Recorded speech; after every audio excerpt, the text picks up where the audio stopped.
Je vous dis merci, merci, merci. Notre émission d'aujourd'hui, le titre d'aujourd'hui, c'est « Ne perds pas ton ciel ».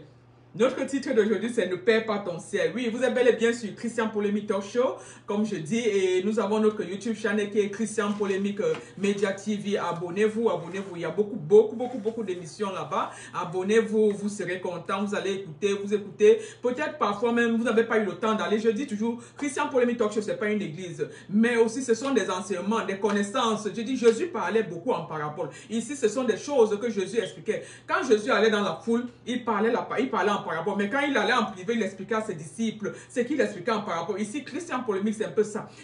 On donne la réma, ce qui a été dit en parabole, nous expliquons ici un peu, ici en profondeur, de certaines choses que vous écoutez en réma. Mais ce n'est pas une église, comme je dis, ce n'est pas une église, mais si vous manquez votre église, vous avez besoin de connaître la parole de Dieu, vous avez besoin de connaître vous vous posez certaines questions, vous pouvez trouver des réponses ici à Christian Polémique. C'est pour toi, c'est pour ton frère, c'est pour ta soeur, c'est pour les parents, c'est pour les amis, c'est pour la grand-mère, le grand-père, tout le monde. C'est quelque chose que facilement les gens peuvent comprendre. Ils comprennent. Il n'y a pas de... C'est pas compliqué à comprendre. C'est dans un langage tellement simple. L'explication est tellement terre à terre pour permettre à tout le monde de comprendre la profondeur de ce que le Seigneur veut nous appeler. Notre titre d'aujourd'hui, c'est « Ne perds pas ton ciel ». Ne perds pas ton ciel.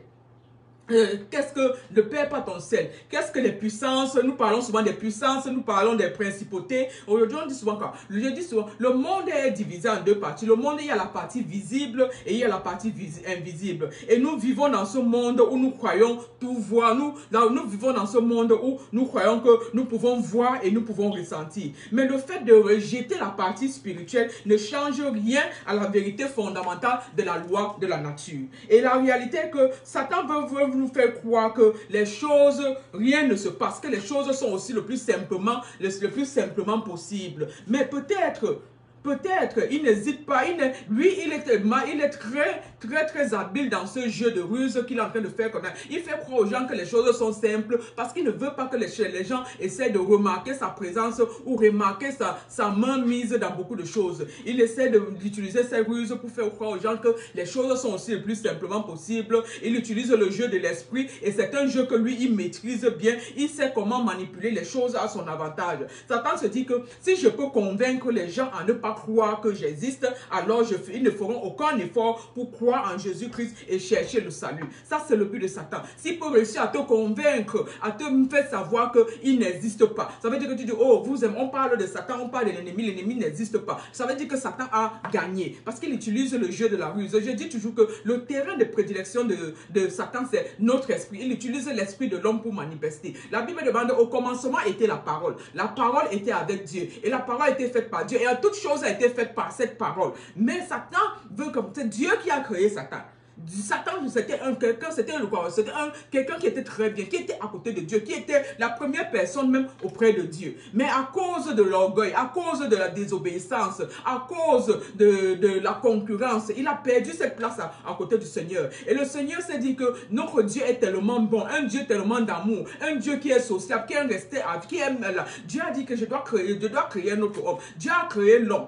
Et Dieu se baladait tout le temps, Dieu parlait avec l'homme. Dieu a créé l'homme pour que l'homme devient son collaborateur parce que Satan avait perdu cette place-là. Et Satan, sachant qu'il a perdu cette place, qu'il avait collaborateur auprès de Dieu et que Dieu s'est créé un autre collaborateur, il a mis dans sa tête qu'il faut à tout prix que je garde ces relations-là. À cause de sa jalousie qu'il avait déjà et à cause de cette jalousie qu'il voulait prendre la place de Dieu et ce qui l'a mené à la désobéissance et il a perdu cette place-là. Maintenant, Dieu a créé l'homme et Dieu a même fait de l'homme son collaborateur. Toi et moi, nous sommes des collaborateurs parfaits de Dieu. Mais Satan n'est pas d'accord avec cette collaboration que nous avons avec Dieu. Donc lui, maintenant, il utilise la ruse. Notre titre d'aujourd'hui, c'est « Ne perds pas ton ciel ». Ça, c'est notre titre d'aujourd'hui. Ne perds pas ton ciel. C'est très important. Ton ciel, c'est très important. Vous allez comprendre ce que j'appelle ciel. Ne perds pas ton ciel. Satan utilise la ruse pour vouloir manipuler l'homme parce qu'il ne veut pas tout plus que l'homme soit lié à Dieu. Dieu a créé l'homme. à son image. La Bible dit quoi? Dieu a créé l'homme à son image et à sa ressemblance.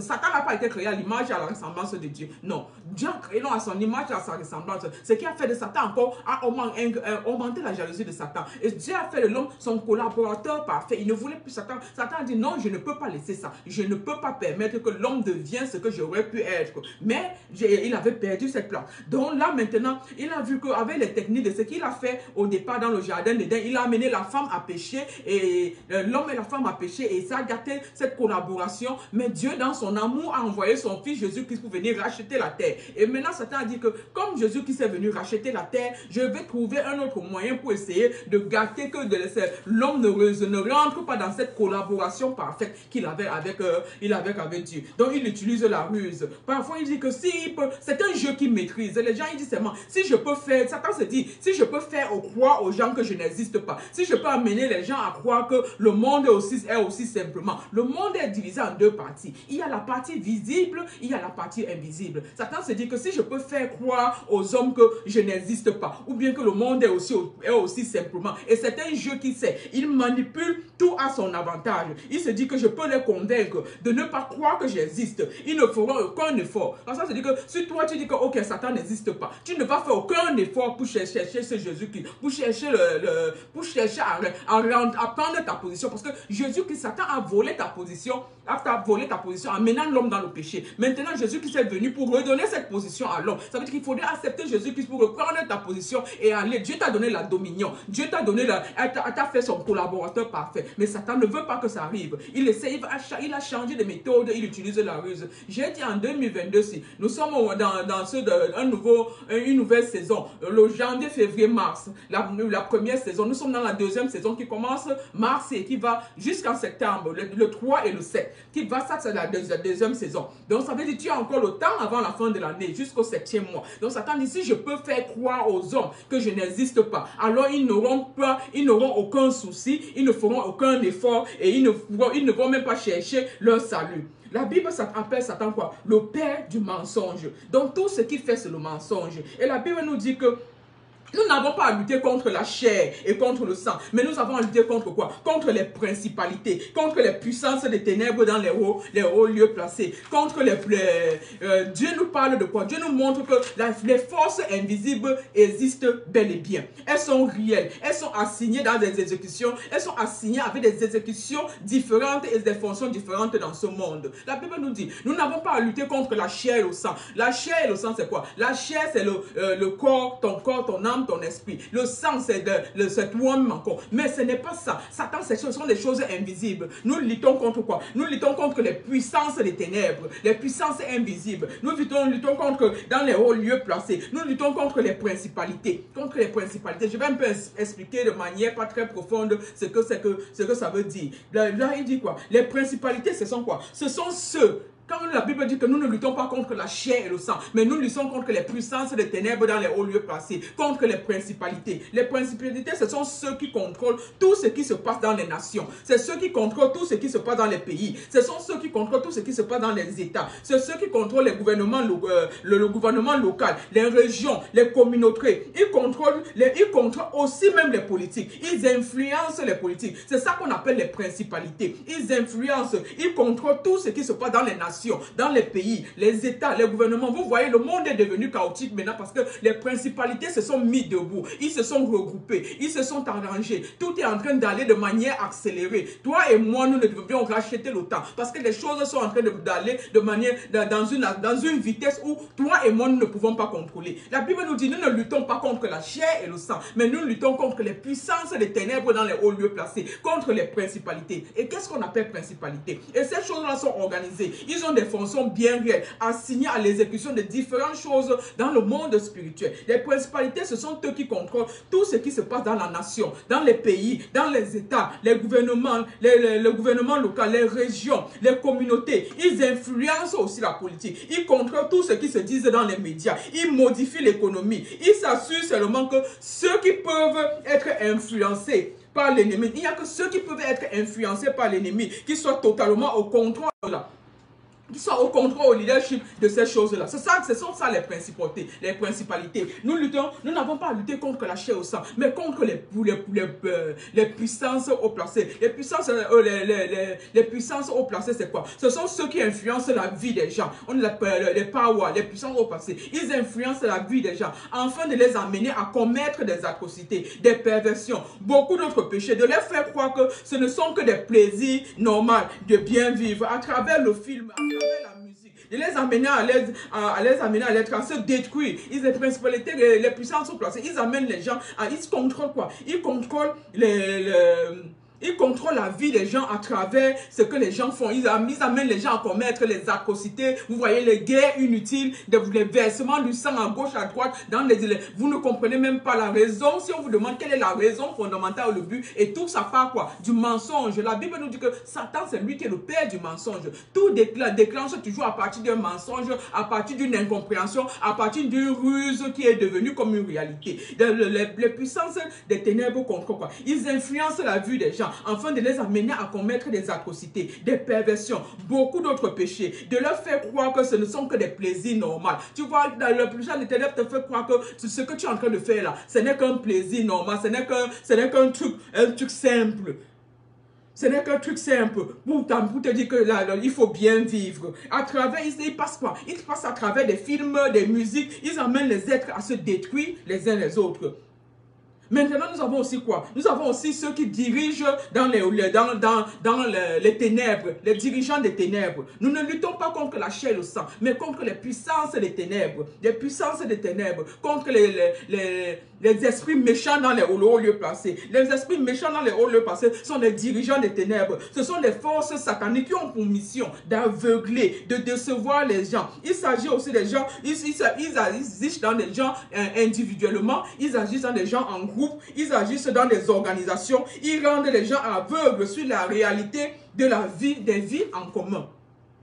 Et maintenant, nous avons aussi quoi? Nous avons aussi les esprits mauvais. Nous avons aussi les esprits méchants. Ceux-ci sont chargés particulièrement dans les églises et les chrétiens, de les attaquer, de les anéantir. Et ils s'arrangent à ce que le péché commence à être toléré dans les églises. Vous allez voir beaucoup d'églises, vous allez voir le pasteur est en train de tolérer le péché. Le pasteur est dans le péché. Le pasteur est en train de nager dans le péché. Quand il sort de l'église, il retire sa veste de l'église, il dépose, il va entrer dans le péché, il nage dans le péché. Il laisse croire que c'est normal. Ça, c'est quoi? Il les remplit. Ça, ce sont les esprits méchants qui sont en train d'agir. La spécialité des esprits méchants, c'est contrôler les églises. Ils attaquent les églises. Ils aveuglent les chrétiens. Ils amènent les chrétiens à commencer à tolérer le péché. De cette manière, ils affaiblissent la foi du chrétien.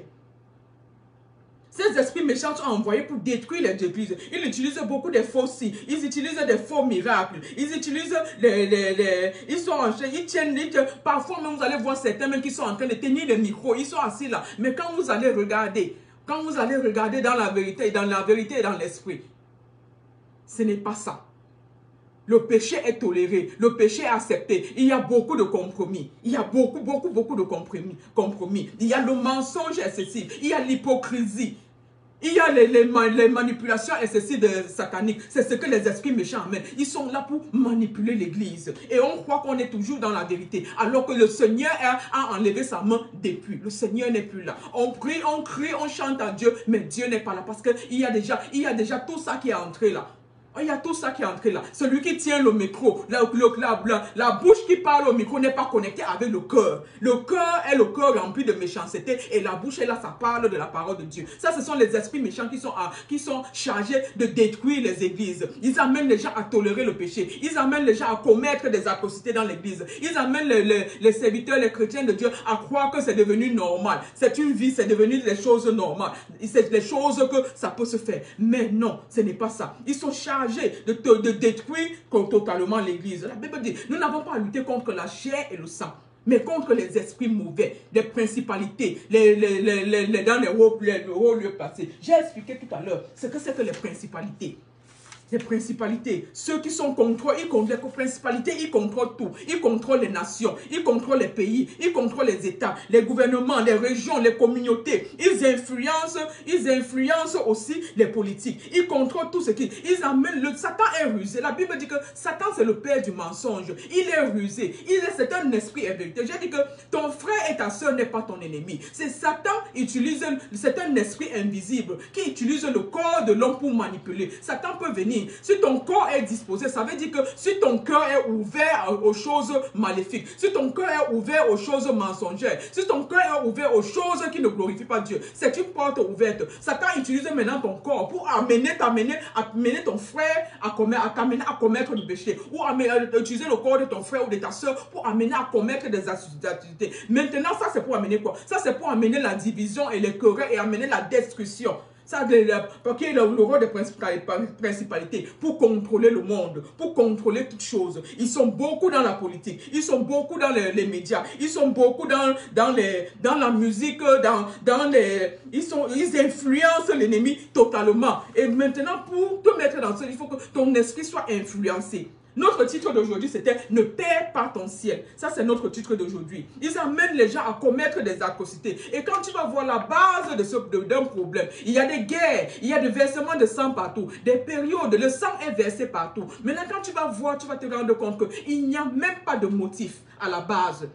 Il n'y a même pas un motif à la base. Beaucoup de guerres, beaucoup d'atrocités. Il y avait à la fin, après on s'est rendu compte, c'était des fausses raisons. C'était même pas des raisons valables. Il n'y avait pas de preuves. Il n'y avait pas de preuves. Satan a juste utilisé l'esprit de certains des hommes pour créer une incompréhension et amener cette guerre pour le versement de sang. Parce que son but est que Dieu qui t'a créé, toi et moi, Dieu nous a créés. Dieu a dit nous sommes une bonne chose. Dieu nous a créés en collaboration. Nous sommes des collaborateurs de Dieu. Dieu nous a tellement aimés. La Bible nous dit, il nous a créés à son image et à sa ressemblance, afin que nous soyons ses collaborateurs parfaits. Il nous a tellement aimés. Donc maintenant, Satan, c'est qu'il ne veut pas que nous gardions cette collaboration parfaite avec Dieu. Parce que c'est lui qui était le premier collaborateur de Dieu avant. Il a perdu cette place à cause de l'orgueil. L'orgueil, c'est très dangereux. À cause de la désobéissance. La désobéissance, c'est très dangereux. La jalousie, c'est très dangereux. Satan a perdu sa place auprès de Dieu à cause de ça. Dieu a alors créé l'homme. Dieu a créé l'homme en collaborateur à son image, à sa ressemblance. Et il a donné la domination de tout à l'homme. Satan a dit non, ça ne peut pas se faire. Je ne peux pas laisser. Donc Satan, son but, c'est de détruire. C'est de détruire cette collaboration parfaite que l'homme a avec Dieu. Donc il utilise. La Bible nous dit, nous ne luttons pas contre la chair et le sang. Ça veut dire que ce n'est pas ton frère, ce n'est pas ta soeur. Mais ce sont les puissances des ténèbres, les principalités, les esprits méchants dans les hauts lieux, les hauts lieux. Et la majorité des églises sont aussi beaucoup attaquées. La majorité aussi des églises et des chrétiens. Beaucoup de chrétiens, beaucoup des églises sont aussi attaquées. Parce qu'ils ne vivent pas, on ne fait pas l'effort. Nous disons quoi? L'être humain, ce n'est pas un ange. Il peut arriver que l'être humain pêche. Mais la Bible dit quoi? Malheur à celui par qui le malheur arrive. Malheur à celui qui commence. Ça veut dire que ça peut arriver. Mais fais l'effort de ne pas être celui qui va commencer. Fais l'effort de ne pas être celui qui va commencer. Parce que la Bible dit, malheur à celui qui commence. Malheur, ça peut arriver. Les êtres humains, nous ne sommes pas parfaits. Nous pouvons faire malheur à celui qui commence. Nous devons essayer, c'est pour ça que le Saint-Esprit est toujours là pour nous rappeler, pour nous ramener dans la parole de Dieu, pour nous rappeler la parole de Dieu, afin que nous sachions que ce n'est pas la bonne voie, ce n'est pas cette parole, ce n'est pas cette partie-là. Les esprits méchants manipulent l'esprit des autres en leur faisant croire que c'est ok. C'est ok de dire des choses. C'est ok de faire autre chose. Ils sont toujours en train de manipuler ceux qui sont en train de questionner. Notre titre d'aujourd'hui, c'était « Ne perds pas ton ciel ». Ne perds pas ton ciel. Nous n'avons pas à lutter contre la chair et le sang, mais contre les esprits méchants, les esprits, les principalités, les puissances des ténèbres.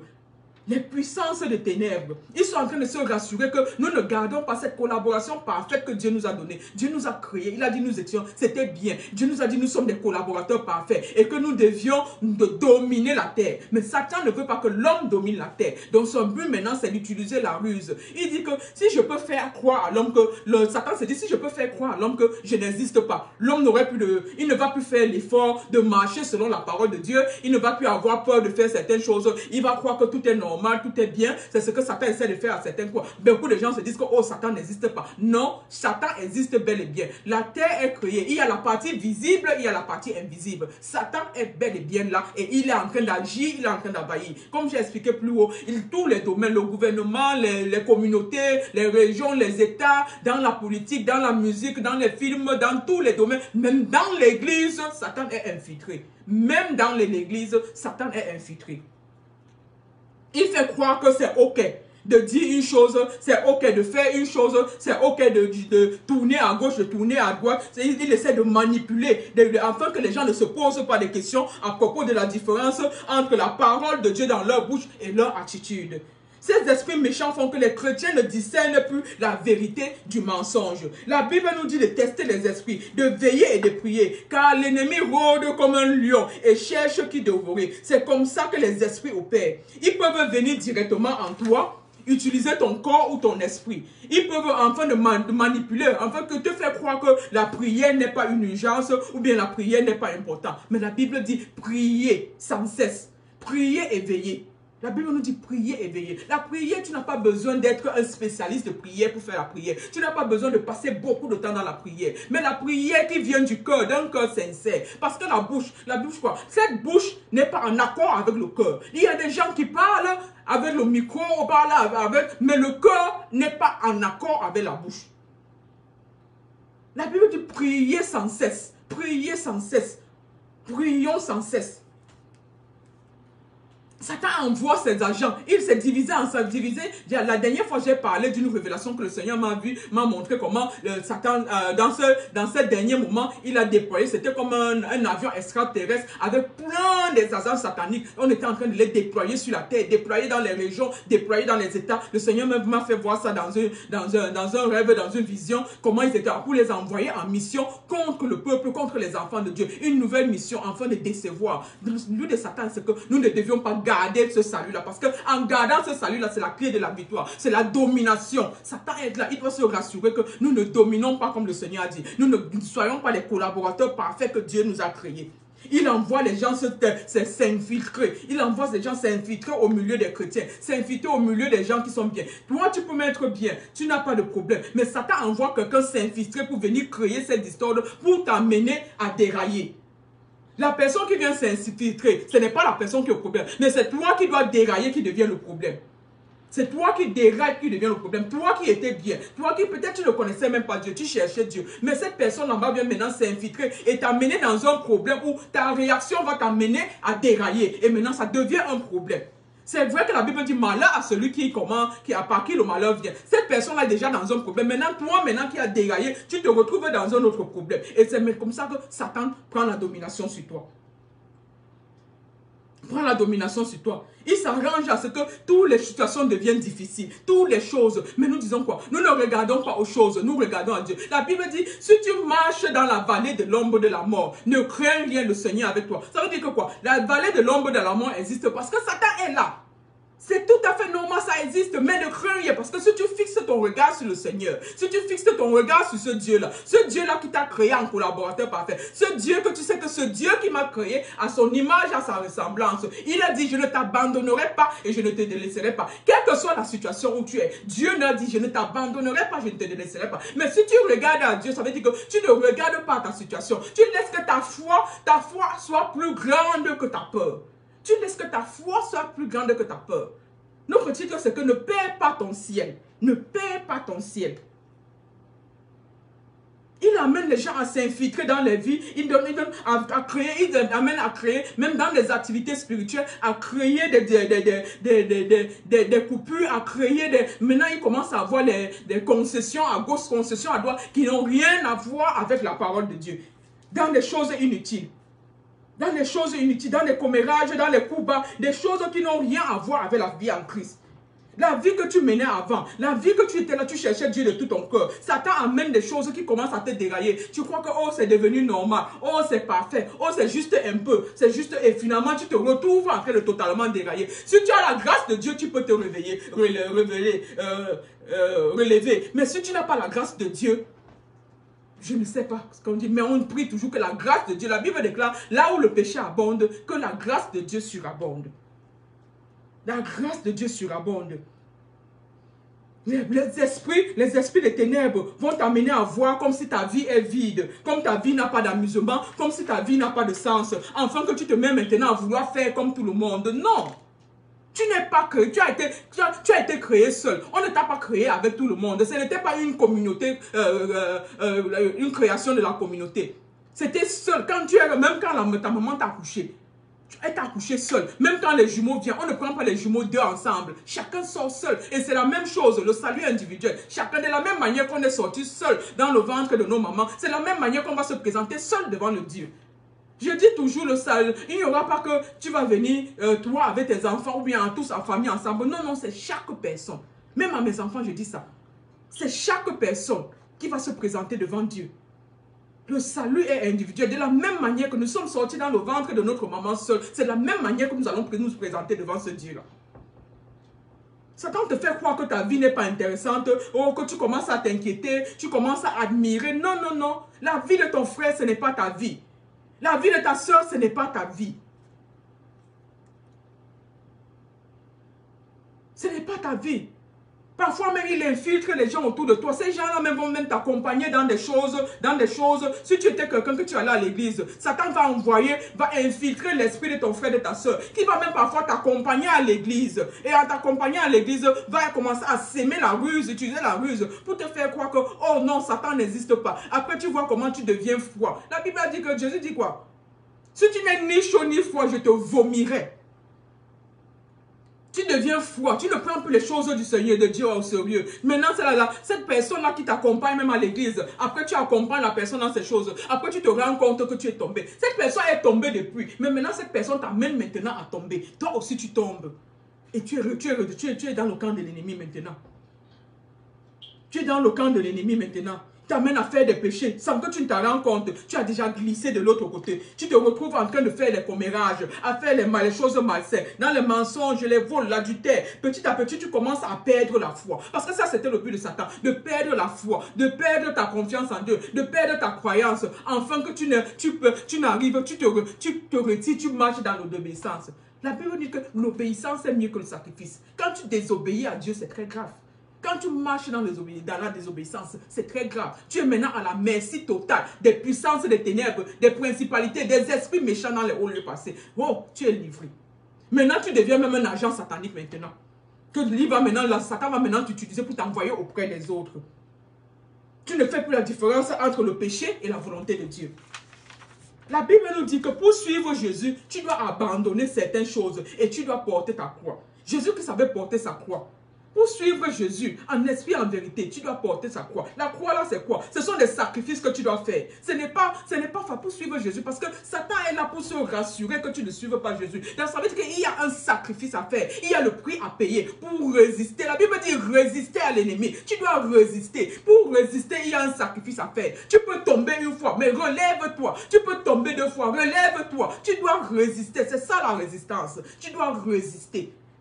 Tu dois résister. Il y a un prix à payer pour suivre Jésus. Tu dois abandonner les plaisirs de ta chair. Ta chair veut que tu fasses quelque chose qui est contraire à la parole de Dieu. Tu dois résister à cette chair-là. Parce que tu veux obéir à Dieu. Ta vie, c'est pour plaire à Dieu. Si tu aimais les hommes ou bien tu aimais les femmes et que tu n'es pas dans le cadre normal de la parole de Dieu, tu dois abandonner cela. Il y a les sacrifices à faire.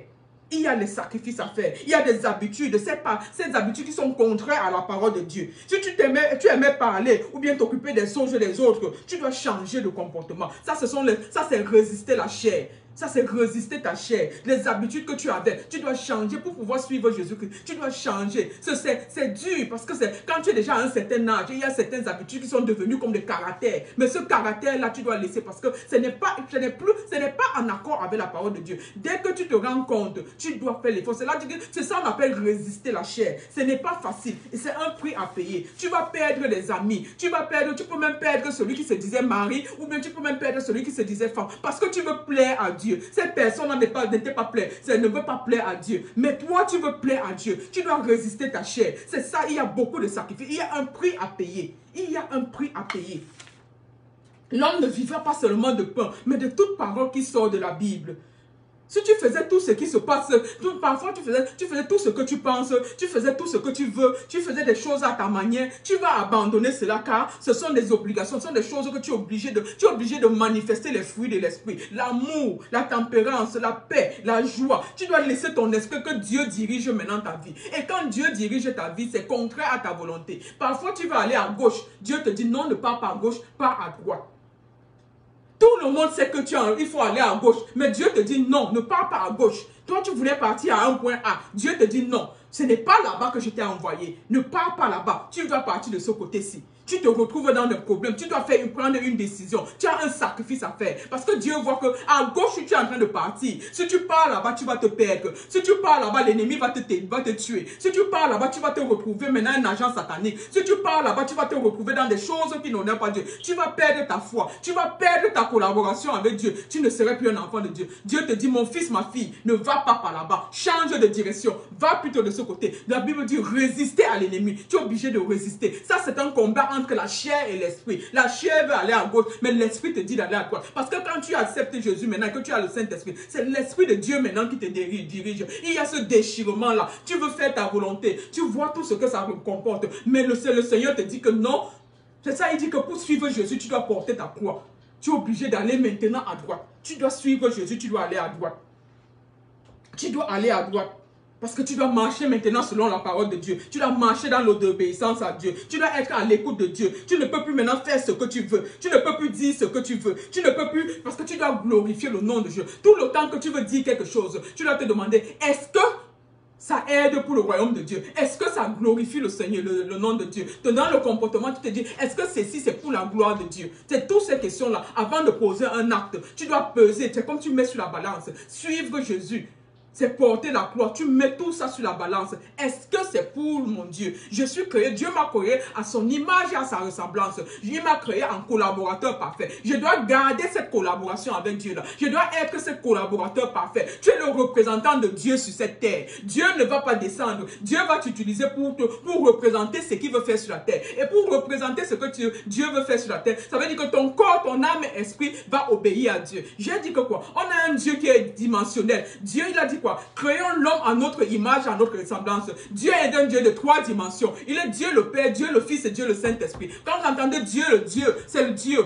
Jésus-Christ, c'est Dieu. Le Saint-Esprit, c'est Dieu. C'est un Dieu en 3 dimensions. Et c'est de la même manière qu'il a créé l'homme en 3 dimensions. Il a créé l'homme, le corps, l'âme et l'esprit. L'homme aussi en 3 dimensions. Si tu sépares l'homme de son esprit, ce n'est pas la même chose. Tu ne peux pas prendre l'homme, tu retires le corps, tu retires l'âme et tu retires l'esprit. Ça devient un cadavre. C'est la même chose. C'est un Dieu dimensionnel. Là, maintenant, il t'a créé en son image et à sa ressemblance. Donc, pour suivre ce Dieu-là, et tu deviens le représentant légal de Dieu sur terre. Dieu t'utilise pour faire des bonnes choses, des bonnes actions. Dieu t'utilise pour se manifester. Mais pour ça, tu dois obéir totalement à Dieu. C'est pour ça qu'on dit que c'est un sacrifice. Tu ne peux plus faire ta volonté. Ta volonté, ça ne peut ne pas être la volonté de Dieu. Parfois, tu peux croire que ce que je fais, c'est bien. Mais ça peut ne pas être la volonté de Dieu. Ça peut être bien pour les hommes. Comme la manière que Dieu voit, ce n'est pas comme ça que... la manière que les hommes voient, ce n'est pas comme ça que Dieu voit. C'est pas comme ça que Dieu voit. Nous devons tout faire pour glorifier le Seigneur. Faire ce qui est important pour Dieu. Faire pour sa gloire. Tout ce qui est important, c'est pour la gloire de Dieu. Mais tout cela ne peut se passer directement que quand tu acceptes le Seigneur Jésus pleinement. Et aussi, ça peut aussi prendre du temps. Parce que parfois, tu peux accepter le Seigneur Jésus-Christ. Et ça te prend du temps pour arriver à marcher dans la volonté parfaite. Avant ce temps-là, tu es tombé, tu te relèves. Parce que tu peux tomber, mais ne cale pas au sol. Tu te relèves. Tu as cette volonté. Parce que le corps, le cœur, c'est très important. Dieu regarde beaucoup au cœur. Dieu regarde beaucoup au cœur. Quand Dieu voit cette grande volonté dans ton cœur, il arrête ta main. Et il t'aide à marcher. C'est un peu comme l'enfant, quand l'enfant apprend à marcher. L'enfant fait un pas, il tombe. La maman vient, elle relève l'enfant. Elle encourage l'enfant de marcher. C'est comme ça que Dieu fait. Dieu nous encourage. Tu dois porter ta croix pour suivre ce Jésus-là. Ça peut prendre du temps, mais tu te dis que tu vas arriver. C'est ça la foi. Au fur et à mesure que tu apprends à marcher, tu grandis dans la foi. Tu grandis dans la connaissance. Et maintenant, Christian Polémique, c'est un endroit où le Seigneur utilise cette émission-là pour amener cette connaissance-là. Parce que tu en as besoin de ces enseignements. On a besoin de la parole de Dieu. Lis la parole. Qu'est-ce que la parole de Dieu dit? C'est ça qui t'aide à grandir dans la foi. Qu'est-ce que Dieu dit en ces choses? Si ton frère vient te dire que allons tuer le voisin, la parole de Dieu te dit qu'on ne tue pas. Allons faire du mal à telle personne. La parole de Dieu dit que tu ne feras pas du mal, tu ne voleras pas, tu ne feras pas ceci là. Mais maintenant, toi maintenant tu es déchiré. Tu es déchiré. Parce que là maintenant tu dis, oh on te dit que allons de ce côté-ci, ça serait bien pour nous. Mais la parole de Dieu te dit non, ce côté-ci ce n'est pas ça. Tu dois aller de l'autre côté. Maintenant tu es déchiré, mais tu dois obéir. Si tu veux garder cette collaboration, tu dois obéir à ce Dieu-là. Tu dois obéir à ce Dieu-là. Et là, voici comment la Bible a expliqué ça. La Bible a expliqué ça comment? Que c'est comme une graine. Voilà, voici comment la Bible a expliqué l'homme ou le cœur de l'homme. Le cœur de l'homme, c'est un peu comme un terrain. Un terrain, quelqu'un qui a un terrain avec les épines. On vient pour planter une graine. On met la graine, mais parce qu'il y a les épines, ça veut dire que le cœur de l'homme c'est quoi? Un terrain avec les épines, on vient s'aimer la graine. Mais à cause des épines dans ce cœur-là, ça détruit la graine et la graine meurt. La graine représente la parole de Dieu. Maintenant, on dit encore, il y a encore un autre homme. Son cœur est comme quoi? Son cœur est un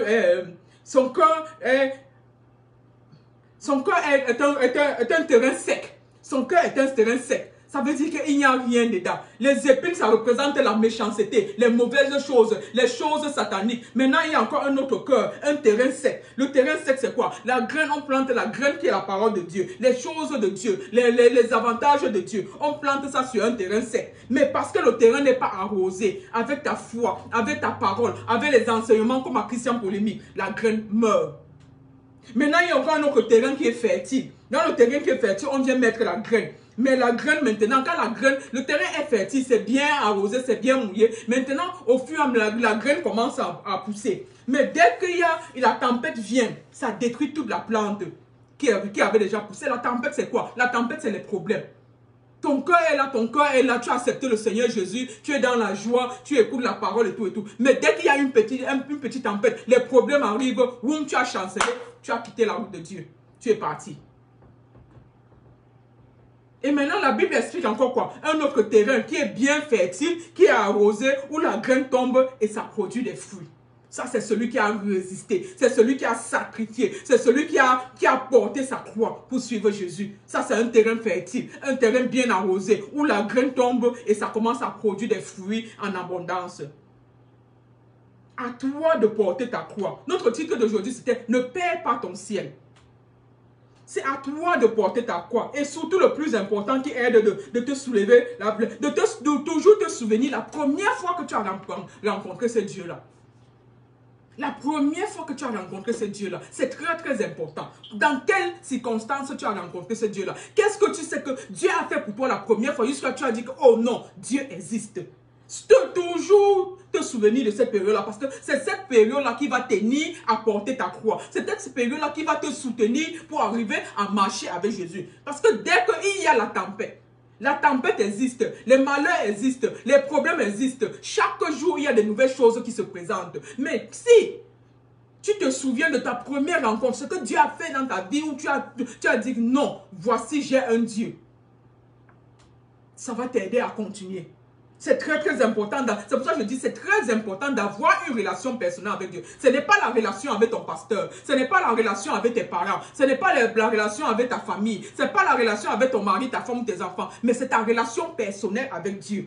Ta relation personnelle avec Dieu. Fais une alliance avec Dieu. C'est un Dieu qui aime laisser personne. Dieu nous aime. Il aime faire les alliances. C'est un businessman. Il aime l'obéissance. Il aime faire les alliances. Dieu aime qu'on le challenge. Il aime marcher avec le monde. Quand ta situation va devenir compliquée, c'est cette expérience-là que tu as eue avec Dieu. C'est cette alliance que tu as eue avec Dieu. Tu vas te souvenir de ça. Et Dieu va se souvenir de ça. Et c'est là-bas où la victoire va arriver.